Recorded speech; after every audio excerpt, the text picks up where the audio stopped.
ಶಾಲೆಗಳಲ್ಲಿ ಹಿಜಾಬ್ ನಿಷೇಧ ವಾಪಸ್ ಎಂದ ಸಿದ್ದರಾಮಯ್ಯ.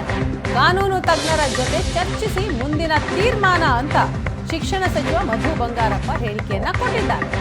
ಹಿಜಾಬ್ ವಿಚಾರದಲ್ಲಿ ಮುಖ್ಯಮಂತ್ರಿಗಳು ಹೇಳಿಕೆ ಕೊಟ್ಟಿದ್ದಾರೆ. ಕಾನೂನು ಏನ್ ಹೇಳುತ್ತೆ ಅನ್ನೋದನ್ನ ನೋಡ್ತೇವೆ. ಕಾನೂನು ತಜ್ಞರ ಜೊತೆ ಚರ್ಚೆ ಮಾಡಿ ತದನಂತರ ಮುಂದಿನ ತೀರ್ಮಾನವನ್ನ ತೆಗೆದುಕೊಳ್ತೇವೆ. ಈ ಹೇಳಿಕೆಯಿಂದ ಶಾಲಾ ಕಾಲೇಜುಗಳಲ್ಲಿ ಗೊಂದಲ ಆಗಬಹುದು.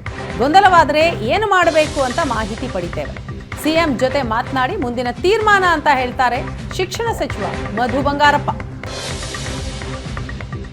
ಅಲ್ಲಿ ಯಾರೋ ಕೇಳಿದಾಗ ಹಿಜಾಬ್ ವಿಚಾರನ ಮಾನ್ಯ ಮುಖ್ಯಮಂತ್ರಿಗಳು ಈ ಥರ ಹೇಳಿದ್ದಾರೆ. ನಾನು ಅವ್ರ ಜೊತೆಗೆ ಚರ್ಚೆ ಮಾಡಿ ನಾನು ಹೇಳ್ತೀನಿ. ಆಮೇಲೆ ಅದ್ರ ಪೂರಕವಾಗಿ ಅವ್ರು ಹೇಳಿದ್ದಾರೆ. ಆದಮೇಲೆ ನಾನೀಗ ಪಂಜೆ ಹಾಕ್ತೀನಿ, ನಾನು ಶರ್ಟ್ ಹಾಕ್ತೀನಿ, ಅದು ನನ್ನ ಫ್ರೀಡಮ್ಮು. ನಾನು ಕೆಲವರು ಊಟದ ವ್ಯವಸ್ಥೆಯಲ್ಲಿ ಡಿಫ್ರೆಂಟ್ ಆಗಿರ್ತದೆ, ಉಡುಗೆ ತೊಡುಗೆಯಲ್ಲಿ. ಇದು ಸ್ಕೂಲ್ ಇರೋದ್ರಿಂದ ಅದಕ್ಕೊಂದು ಲಿಮಿಟೇಷನ್ಸ್ ಇರ್ತದೆ. ಅದಕ್ಕೆ ಲಿಮಿಟೇಷನ್ ಅಂದ ತಕ್ಷಣ ನಾವು ಧರ್ಮನೂ ಒಂದು ಕಡೆಗೆ ರೆಸ್ಪೆಕ್ಟ್ ಕೊಡಬೇಕಾಗ್ತದೆ, ಎಲ್ಲದೂ ಕೂಡ.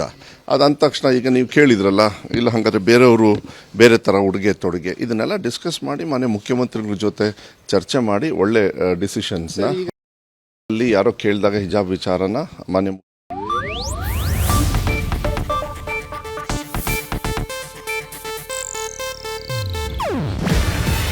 ಇದು ಏಷ್ಯಾನೆಟ್ ನ್ಯೂಸ್ ನೆಟ್ವರ್ಕ್ ಪ್ರಸ್ತುತಿ. ನೀವು ನೋಡ್ತಿದ್ದೀರಾ ಏಷ್ಯಾನೆಟ್ ಸುವರ್ಣ ನ್ಯೂಸ್.